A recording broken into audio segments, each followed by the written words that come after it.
Oi, gente, tudo bem? Eu sou Bianca Campelo, esse é o Literarizando, e nesse vídeo a gente vai fazer a leitura comentada do capítulo 16 de O Cortiço. Esse capítulo vai começar ainda na noite em que o Jerônimo termina cometendo ali o assassinato do Firmo, com a ajuda dos dois companheiros dele, e a gente vai acompanhar uma parte dessa noite na perspectiva da esposa do Jerônimo, a Piedade, tá? A gente já está chegando no finalzinho desse livro, faltam poucos capítulos, e a partir de agora temos muitas coisas desenrolando, com tensões e com conflitos sendo resolvidos, tá? Então vamos lá. A essas horas, Piedade de Jesus ainda esperava pelo marido. Ouvira assentada impaciente à porta de sua casa darem 8 horas, 8h30, 9, 9h30. Que teria acontecido, Mãe Santíssima, pois o homem ainda não estava pronto de todo e punha-se ao fresco, ele se expunha ao vento. Mal engolia o jantar para demorar-se daquele modo. Ele que nunca fora capaz de semelhantes tonteiras. 10 horas, valha-me Nosso Senhor Jesus Cristo. E aqui eu vou te chamar a atenção para duas coisas. Nesses momentos a gente teve o discurso direto, separou-se completamente a voz do narrador da voz da piedade, porque se usaram os elementos de pontuação que caracterizam o discurso direto. Só que foram usados dois sinais de pontuação diferentes, as aspas e o travessão. O que é que essa diferença de pontuação sugere para a gente? Que o que está em aspas é o que a piedade está pensando. E o que está com travessão, ela falou em voz alta. Falou para quem, Bianca? Não falou para ninguém, falou consigo mesma. Às vezes a gente faz isso, tá? Foi até o portão da estalagem, perguntou a conhecidos que passavam se tinham visto Jerônimo. Ninguém dava notícias dele. Saiu, correu à esquina da rua. Um silêncio de cansaço bocejava naquele resto de domingo. Às 10h30 recolheu-se sobressaltada, com o coração a sair-lhe pela garganta, o ouvido alerta, para que ela acudisse ao primeiro toque na porta. Deitou-se sem tirar a saia, nem apagar de todo o candeeiro. A ceia frugal, de leite fervido e queijo assado com açúcar e manteiga, ficou intacta sobre a mesa. Frugal vem de fruta. E vocês estão vendo aqui que essa ceia não tem nada de fruta. É porque a gente também usa essa palavra para especificar um tipo de refeição em que você tem uma quantidade modesta, limitada de comida, uma variedade também modesta, porque você está privilegiando ali uma alimentação que vai ser facilmente digerida. Então, é aquele pouquinho ali e com um alimento de digestão fácil somente para o estômago não ir completamente vazio para a cama, né? Para esse momento que a pessoa vai dormir. Não conseguiu dormir. Trabalhava-lhe a cabeça, afastando para longe o sono. Começou a imaginar perigos, rolos, ou seja, lutas, né? Em que seu homem recebia novas navalhadas. Firmo figurava-se em todas as cenas do delírio. Em todas elas havia sangue. Afinal, quando depois de muito virar de um para o outro lado do colchão, a infeliz ia caindo em modorra, o mais leve rumor lá fora a fazia erguer-se de pulo e correr à rótula da janela. Então, na hora que ela está caindo em sonolência, modorra é o estado de sonolência. Naquela hora que ela está começando a relaxar para começar a dormir, ele escuta um barulho e corre para a janela, mas ela não abre a janela, ela abre a rótula. O que danado é essa rótula? Vamos lembrar, eu já expliquei isso em outro vídeo.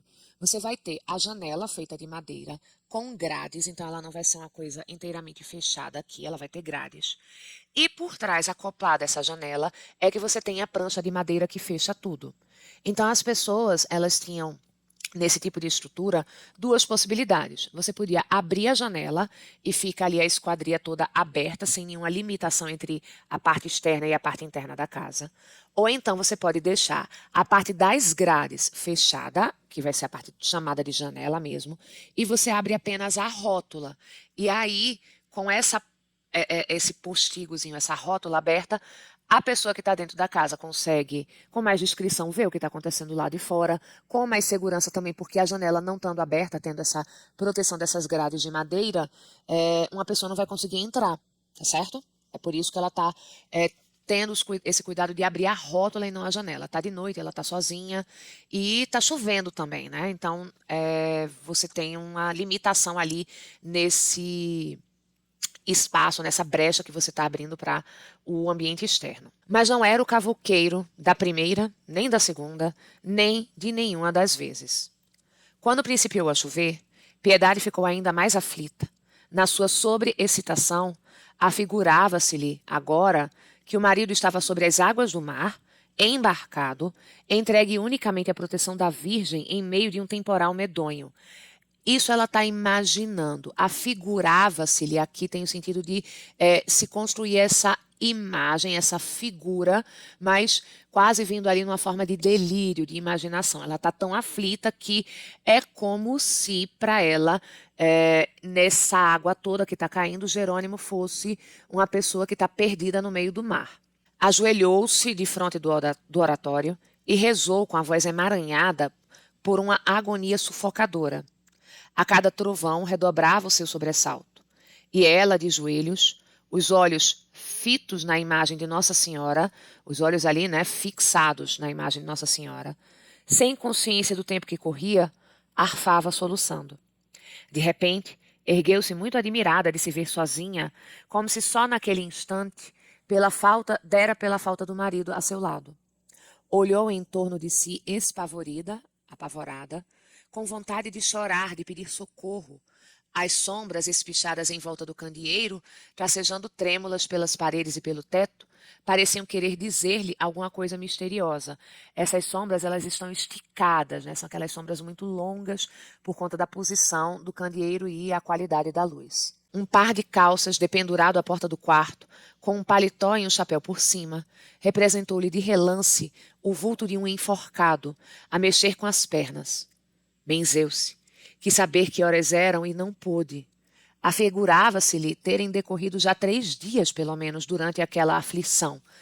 E agora afigurar-se vai ser parecer-lhe, né? Parecia para ela isso. Calculou que não tardaria a amanhecer, se é que ainda amanheceria, se é que aquela noite infernal não se fosse prolongando infinitamente sem nunca mais aparecer o sol.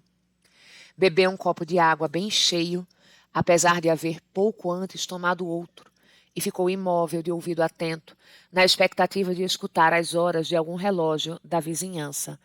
Gente, uma pena, gente, coitada de Piedade. E notem como esse parágrafo todo ele foi de uma sondagem psicológica bem interessante, que é uma coisa relativamente rara nessa obra que faz com que seus personagens ajam principalmente por instinto, tá? A chuva diminuíra e os ventos principiavam a soprar com desespero. Na verdade, é a Piedade que está percebendo isso, né? Então, como ela está desesperada, ela entende que o vento está soprando com desespero. Lá de fora, a noite dizia-lhe segredos pelo buraco da fechadura e pelas frinchas, pelas fendas do telhado e das portas. A cada assobio, a mísera julgava ver surgir um espectro, um fantasma, um espírito, que vinha contar-lhe a morte de Jerônimo. O desejo impaciente de saber que horas eram punha-a doida. Foi à janela, abriu-a. Uma rajada úmida entrou na sala, esfuziando, e apagou a luz. Esfuziar é especificamente, gente, o som, o silvo de uma bala, tá? De um projétil de artilharia, de uma bala.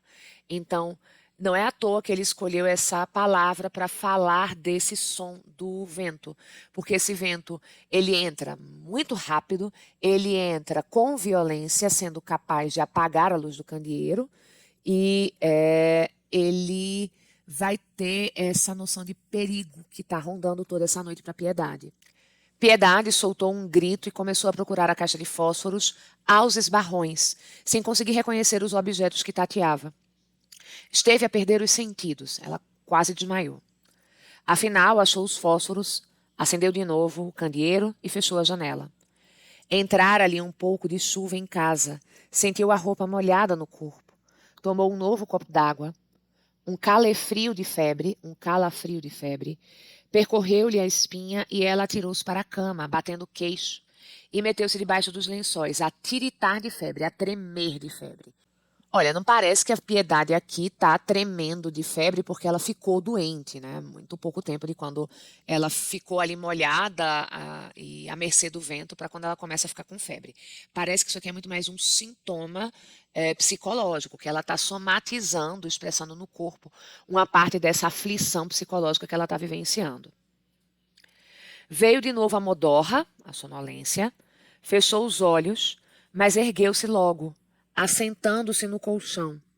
Parecia-lhe ter ouvido alguém falar lá fora, na rua. O calefrio voltou. Ela, trêmula, procurava escutar. Se não enganava, distinguira vozes abafadas, conversando, e as vozes eram de homem. Deixou-se ficar à escuta, concheando a mão, né, fazendo a forma de uma concha com a mão, atrás da orelha. Então, para tentar amplificar esse som, né? Depois ouviu baterem, não na sua porta, mas lá, muito mais para diante, na casa das Dores, da Rita ou da Augusta. Devia ser o Alexandre que voltava do serviço.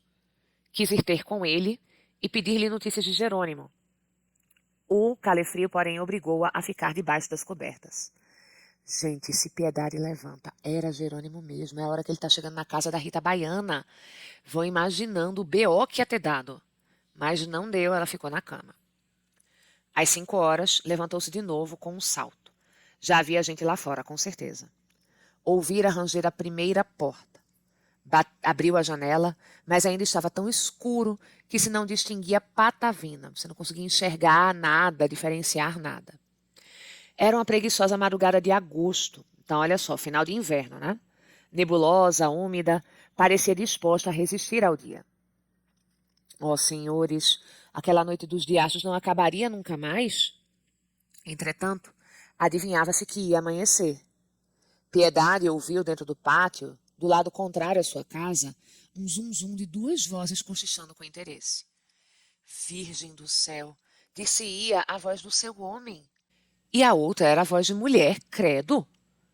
Ilusão sua, com certeza. Ela, essa noite, estava para ouvir o que não se dava. Mas aqueles cochichos dialogados na escuridão causavam-lhe extremo alvoroço. Não, como poderia ser ele? Que loucura! Se o homem estivesse ali, teria sem dúvida procurado a casa. E os cochichos persistiam enquanto Piedade, toda ouvidos, estalava de agonia. Jeromo! Gritou ela. As vozes calaram-se, fazendo o silêncio completo. Depois nada mais se ouviu. Piedade ficou à janela. As trevas dissolveram-se, afinal. Uma claridade triste formou-se no nascente e foi, a pouco e pouco, se derramando pelo espaço. O céu era uma argamassa cinzenta e gorda. O cortiço acordava com o remanso, com a moleza, com a lentidão, tá? Das segundas-feiras. Ouviam-se os pigarros das ressacas de Paraty, as casinhas abriam-se, vultos espreguiçados vinham bocejando fazer a sua lavagem à bica. As chaminés principiavam a fumegar. Recendia o cheiro do café torrado. Piedade atirou um chale em cima dos ombros e saiu ao pátio. A machona, que acabava de aparecer à porta do número 7, com um berro para acordar a família de uma só vez, gritou-lhe: Bons dias, vizinho! Seu marido, como vai? Melhor? Piedade soltou um suspiro. Ai, não me pergunte, Sora Leandra. Piorou, filha? Não veio esta noite para casa. Olha o demo, como não veio? Onde ficou ele, então? Cá está quem não lhe o sabe responder. Este lhe, gente, é a contração do pronome li e do pronome ó. É a contração desses dois pronomes oblíquos. Cá está quem não sabe lhe responder. E aí, o que é que não se sabe responder se isso está representado no pronome ó, que foi aí aglutinado com o pronome li. Ora, já se viu? Estou com um miolo que é água de bacalhau. Essa expressão portuguesa, que pelo que eu pesquisei, parece referir às dificuldades da pesca do bacalhau. Então, é uma expressão que se usa para dizer que você está numa grande dificuldade, né? Em água de bacalhau seria em muita dificuldade. O miolo dela parece não estar mais funcionando, parece que ela perdeu os miolos, tá? Então, assim, a gente teria esse em águas de bacalhau no sentido do fracasso. Os miolos dela, a mente dela está um fracasso só, ela não consegue nem mais raciocinar. Não preguei olho durante a noite, forte desgraça minha. Teria a ele sucedido alguma? Teria acontecido alguma coisa? Piedade pôs-se a soluçar, enxugando as lágrimas no chale de lã, ao passo que a outra, com sua voz rouca e forte, que nem o som de uma trompa enferrujada, trompa é um instrumento musical, de metal e de sopro, tá? Passava adiante a nova de que o Jerônimo não se recolhera aquela noite à estalagem. Talvez voltasse para o hospital, obtemperou Augusta, né? Augusta sendo ponderada aí, que lavava junto a uma tina a gaiola do seu papagaio. Ela está perto da tina, ela não está lavando a tina, ela está junto da tina lavando a gaiola do papagaio. Mas ele ontem veio de muda, contrapôs Leandra. Ah, ele veio com muda de roupa, ele tinha roupa para trocar. E lá não se entra depois das 8 horas da noite, acrescentou outra lavadeira. E os comentários multiplicavam-se, palpitando de todos os lados, numa boa disposição para fazer daquilo o escândalo do dia. Piedade respondia friamente às perguntas curiosas que lhe dirigiam as companheiras. Estava triste e sucumbida, né, abatida. Não se lavou, não mudou de roupa, não comeu nada porque a comida lhe crescia na boca e não lhe passava da garganta. O que fazia só era chorar e lamentar-se.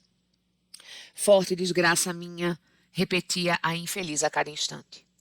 Se vais assim, filha, estás bem arranjado, exclamou-lhe a machona, chegando à porta de sua casa a dar dentadas num pão recheado de manteiga. Que diabo, criatura!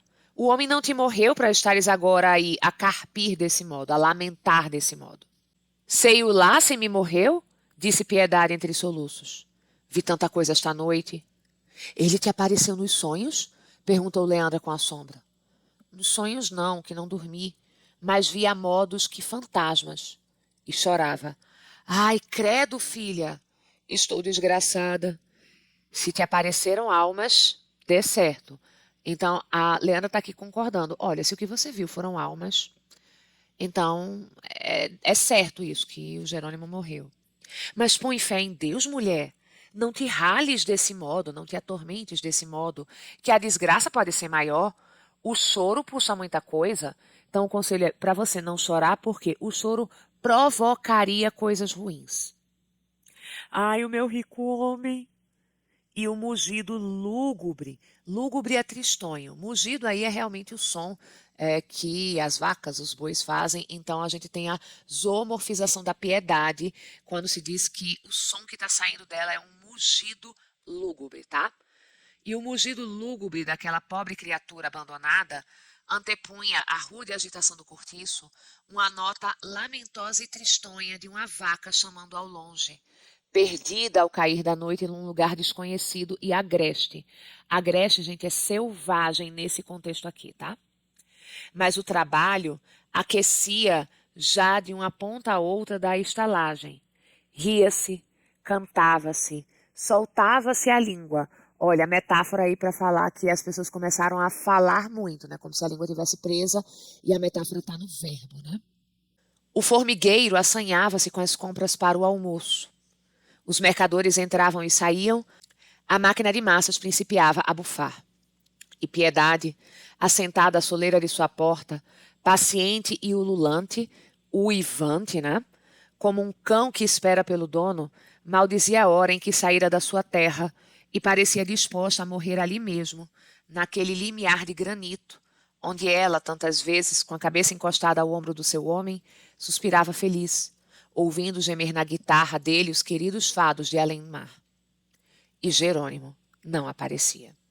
Chega a dar ódio, né? Você sabe que o Jerônimo está lá no bem bom com a Rita Baiana e a pobre da Piedade sofrendo desse jeito. Ela ergueu-se finalmente, foi lá fora ao capinzal, pôs-se a andar agitada, falando sozinha, a gesticular forte.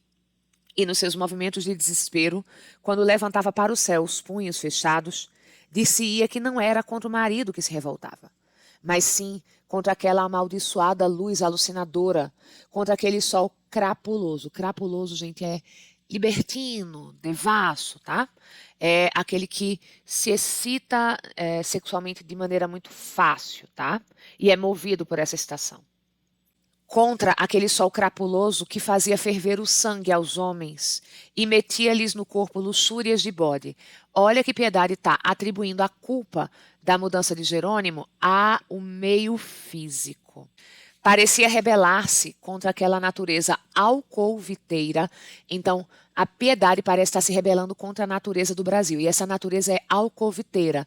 A alcooviteira vai ser a pessoa que estimula e facilita os encontros sexuais de um casal.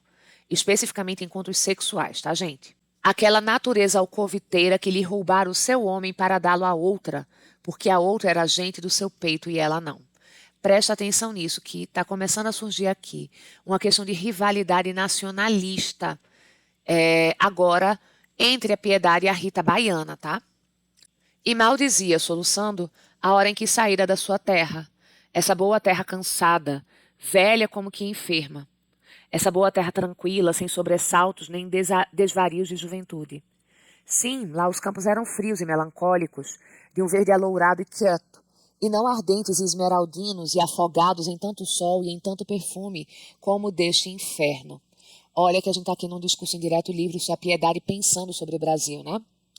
Onde em cada folha que se pisa é debaixo um réptil venenoso, como em cada flor que desabotoa e em cada moscardo que adeja, em cada inseto, a gente pode falar assim, embora moscardo seja mais para moscas mesmo, adejar é flutuar, esvoaçar, em cada moscardo e em cada flor, o que é que existe, gente? Há um vírus de lascívia.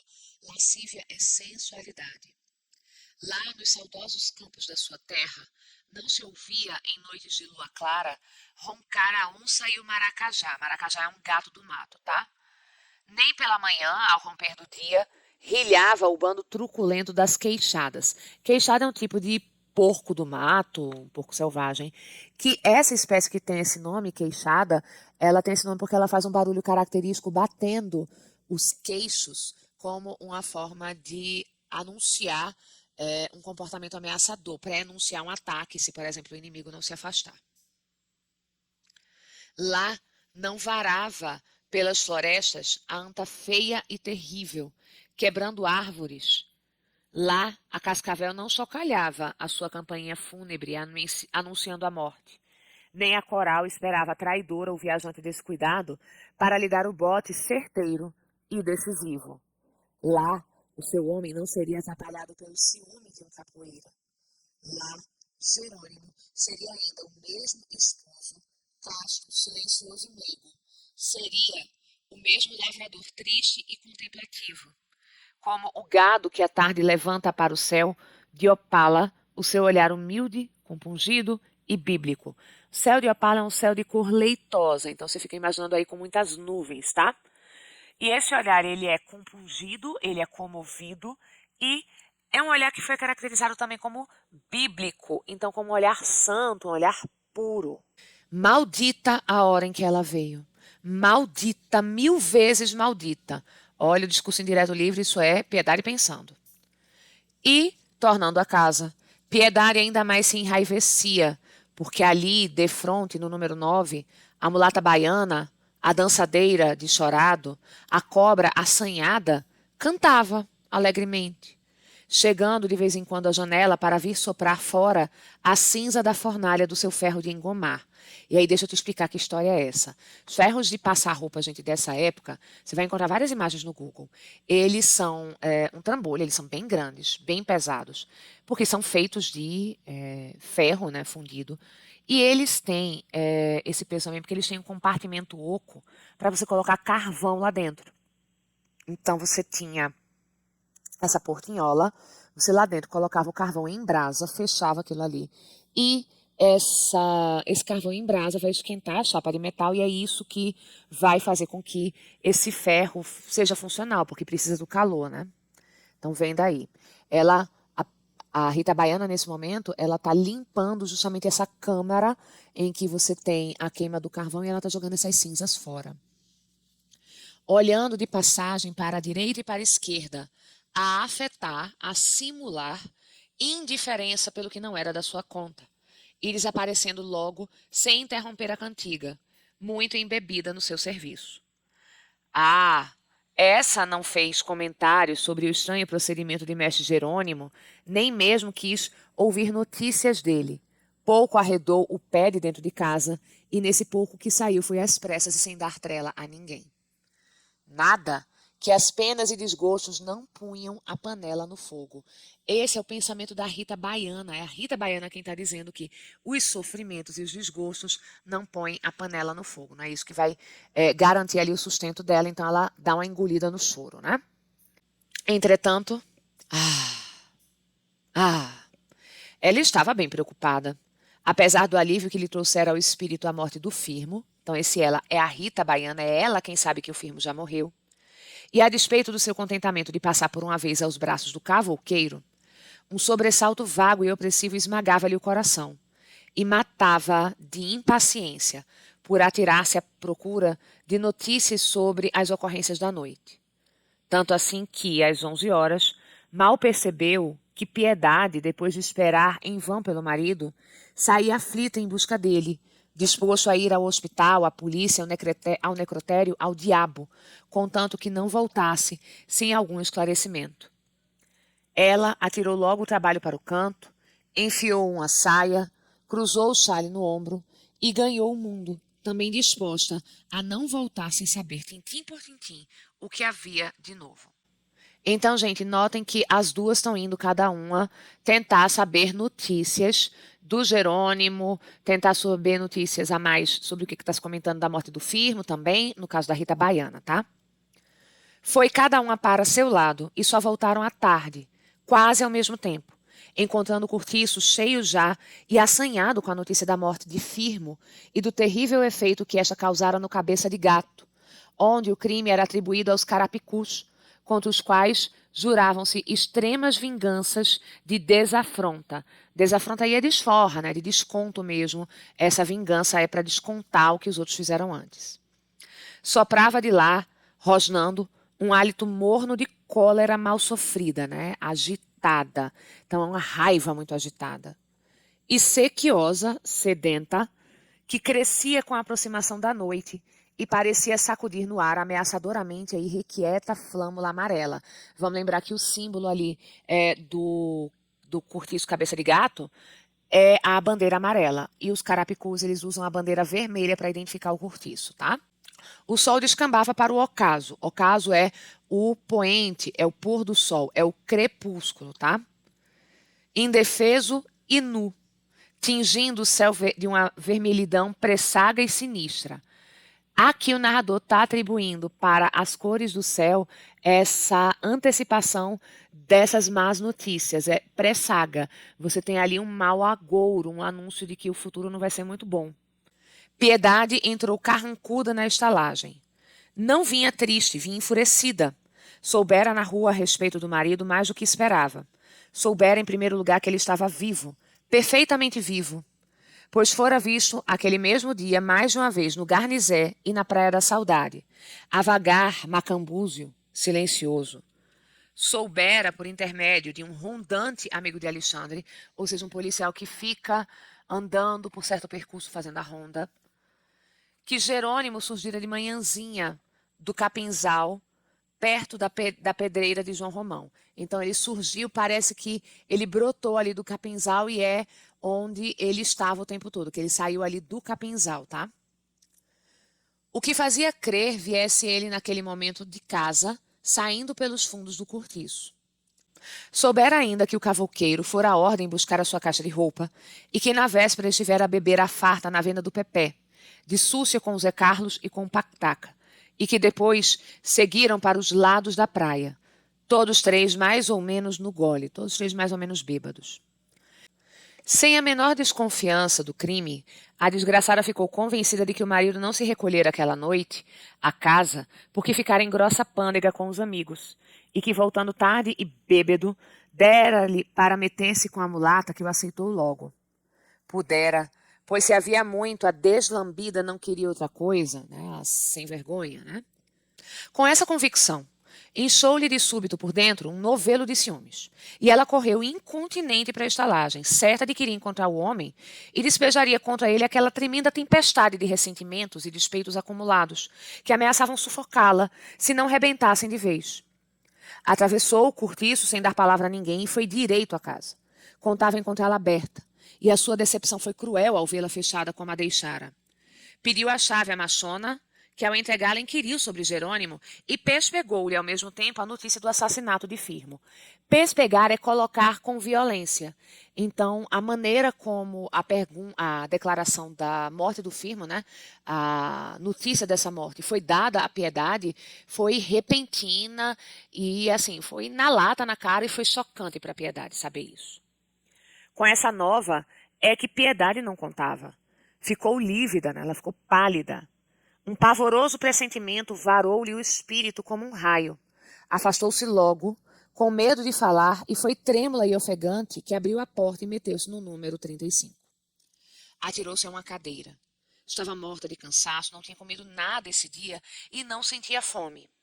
A cabeça andava-lhe à roda, né? Ela estava com a cabeça girando. As pernas pareciam-lhe de chumbo. Seria ele? Interrogou a si própria. E aí, gente, o que será que ela está perguntando se seria ele? O que é que vocês acham? Me contem aí nos comentários, tá? E os raciocínios começaram a surdir-lhe, então a surgir, tá? Em massa, ensarilhados, embaraçados, misturados, atropelando-lhe a razão. Não conseguia coordená-los. Entre todas, uma ideia insubordinava-se com mais teima a perturbar as outras, ficando superior como uma carta maior que o resto do baralho. Se ele matou o Firmo, dormiu na estalagem e não veio ter comigo, é porque então deixou-me de feita pela Rita. Ele me deixou de vez pela Rita. Gente, tadinha da Piedade. Tentou fugir a semelhante hipótese. Repeliu-a, indignada. Não era possível que o Jerônimo, seu marido de tanto tempo, pai de sua filha, um homem a que ela nunca dera razão de queixa, e a quem sempre respeitara e quisera com o mesmo carinho, com a mesma dedicação, a abandonasse de um momento para o outro. E por quem? Por uma não sei que diga. Um diabo de uma mulata assanhada que tão depressa era de Pedro como de Paulo. Uma sirigaita, uma sedutora, que vivia mais para a folia do que para o trabalho. Uma peste que... Não, qual? Era lá possível? Mas então por que ele não viera? Por que não vinha? Por que não dava notícias suas? Porque fora pela manhã a ordem buscar a caixa da roupa. Olha, gente, tudo isso discurso em direto livre, Piedade pensando, tá?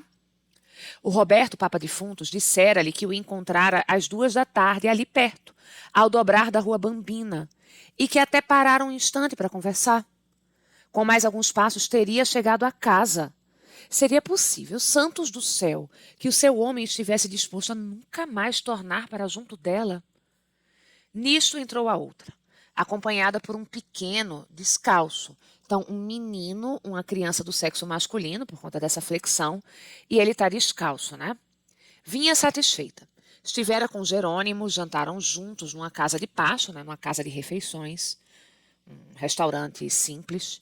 Ficara tudo combinado. Arranjara-se o ninho.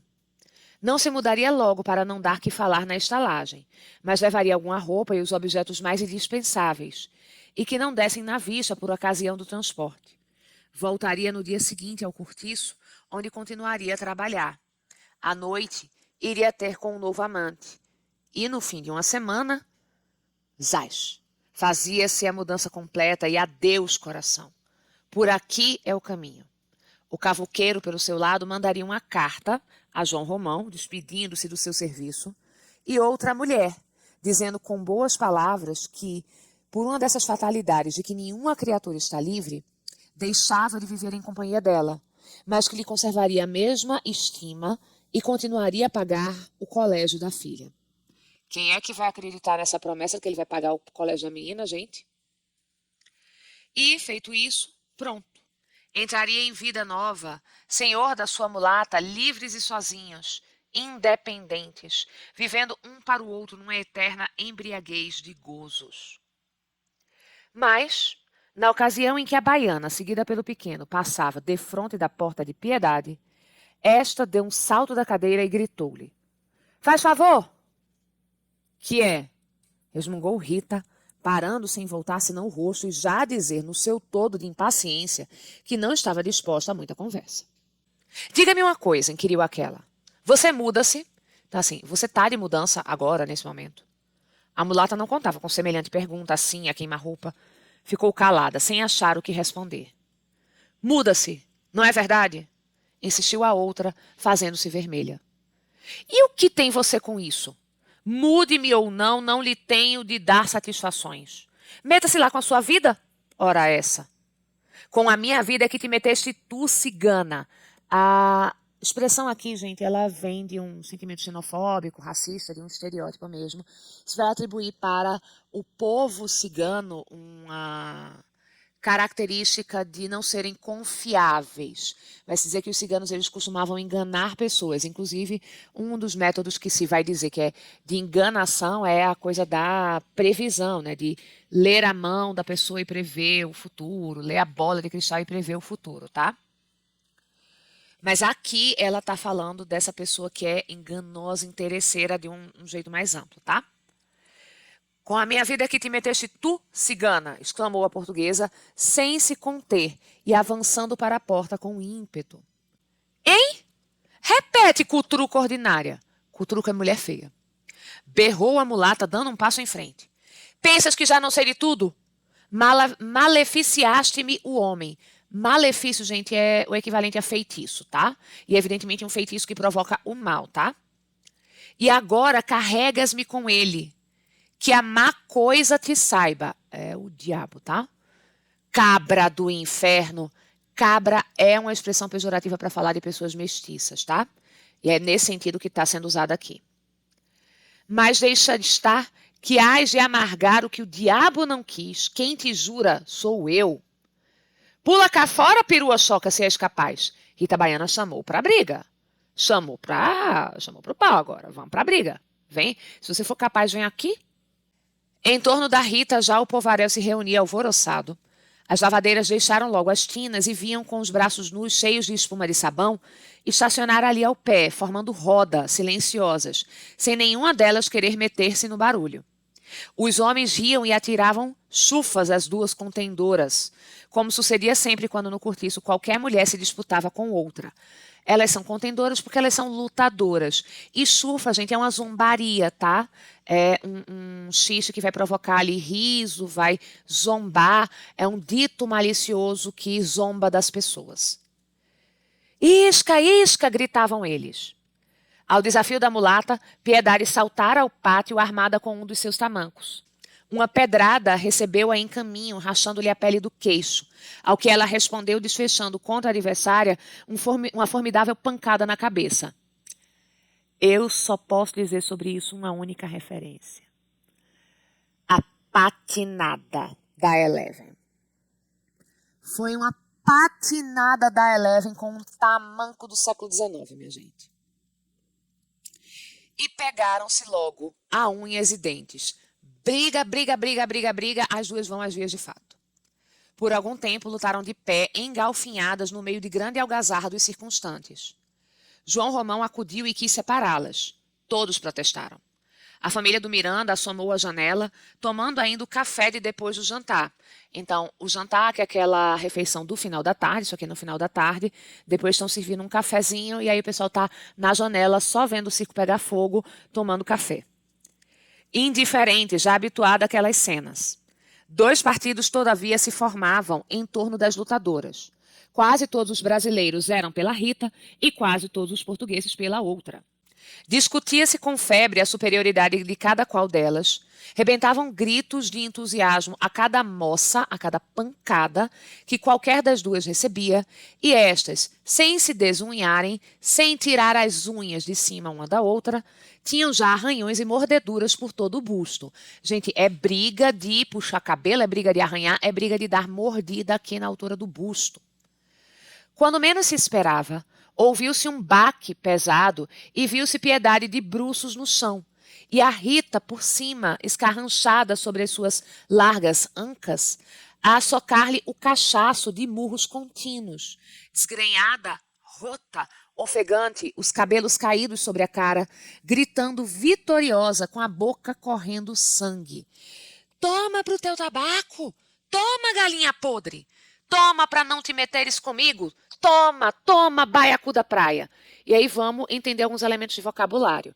Ela tá batendo no cachaço, que é a nuca, tá? Então, Piedade, quando caiu, caiu aí meio que de cara no chão, né? Tabaco, gente, nesse contexto é castigo. Toma para o teu castigo, tá? E rota, que é uma das características que foi atribuída ao estado da Rita Baiana, é que as roupas dela são roupas aí que estão gastas, então deve ter puxão de roupa, talvez tenha rasgado um pedaço aí da roupa. Essa roupa está aí se tornando trapos por conta dessa briga. Os portugueses precipitaram-se para tirar Piedade de debaixo da mulata. Os brasileiros opuseram-se ferozmente. Não pode! Enche! Não deixa! Não tira! Entra, entra! E aí, gente, a briga agora vai ser coletiva. Vai ser time Piedade versus time Rita Baiana. Vai ser português versus brasileiro agora. E as palavras galego e cabra, olha só as palavras pejorativas usadas para xingar essas duas nacionalidades, e cabra como um xingamento também de caráter racial, tá? Cruzaram-se de todos os pontos como bofetadas. Houve um vaval, houve uma confusão, vaval é uma confusão, um vaval rápido e surdo, e logo em seguida um formidável rolo, um rolo a valer, não mais de duas mulheres, mas de uns 40 e tantos homens de pulso, rebentou como um terremoto. Eles são homens de pulso, eles são homens de fibra, tá? As cercas e os jiraus desapareceram do chão e estilhaçaram-se no ar, estatelando-se em descarga. A galera começou a arrancar as cercas e os estrados de madeira que estão no chão e a jogar umas nas outras, e quando eles encontram, seja o chão, se não atingiram ninguém, ou a pessoa contra quem elas foram atiradas, é um grande estalo, né? Um grande barulho. Ao passo que numa berraria infernal, num fecha-fecha de formigueiro em guerra, aquela onda viva ia arrastando o que topava no caminho. Basicamente está rolando um arrastão do povo aí envolvido nessa briga. Barracas e tinas, baldes, regadores e caixões de planta, tudo rolava entre aquela centena de pernas confundidas e doidas. Das janelas do Miranda, apitava-se com fúria. Então o pessoal está usando um apito para quê? Para chamar a polícia. Foi o mesmo recurso. O apito que chamou a polícia da outra vez que teve a confusão do Jerônimo com o Firmo. Da rua, em todo o quarteirão, novos apitos respondiam. Dos fundos do cortiço e pela frente surgia povo e mais povo. O pátio estava quase cheio. Ninguém mais se entendia. Todos davam e todos apanhavam. Mulheres e crianças berravam. João Romão, clamando furioso, sentia-se impotente para conter semelhantes demônios. Fazer rolo aquela hora, que imprudência! Então, isso aí ele pensando, né? Não conseguiu fechar as portas da venda, nem o portão da estalagem. Guardou às pressas na burra o que havia em dinheiro na gaveta. E, armando-se com uma tranca de ferro, pôs-se de sentinela às prateleiras, disposto a abrir o casco ao primeiro que se animasse a saltar-lhe o balcão. Bertoleza, lá dentro na cozinha, aprontava uma grande chaleira de água quente para defender com ela a propriedade do seu homem. E o rolo a ferver lá fora, cada vez mais inflamado, com um terrível sopro de rivalidade nacional. Ouviam-se, num clamor de pragas e gemidos, vivas a Portugal e vivas ao Brasil. De vez em quando, o povaréu, que continuava a crescer, afastava-se em massa, rugindo de medo, mas tornava logo como a onda no refluxo dos mares. A polícia apareceu e não se achou com ânimo de entrar antes de vir um reforço de praças que um permanente fora buscar a galope, que um soldado foi buscar a galope. E o rolo fervia. Mas, no melhor da luta, ouvia-se na rua um coro de vozes que se aproximavam das bandas do Cabeça de Gato. Era o canto de guerra dos capoeiristas do outro cortiço que vinham dar batalha aos carapicus para vingar com sangue a morte de Firmo, seu chefe de Malta. É isso, gente. O capítulo termina nesse cliffhanger porque a gente tem o anúncio de que a briga agora vai aumentar de proporção, porque o pessoal do Cabeça de Gato está vindo aqui para vingar o assassinato do Firmo. Se esse vídeo te ajudou no processo de leitura do cortiço, se você gostou, eu vou te pedir para deixar um joinha, para compartilhar com pessoas que você conhece que estão precisando fazer a leitura dessa obra. E eu te encontro na leitura do próximo capítulo, no próximo vídeo, a leitura do capítulo 17. Um beijo e até a próxima!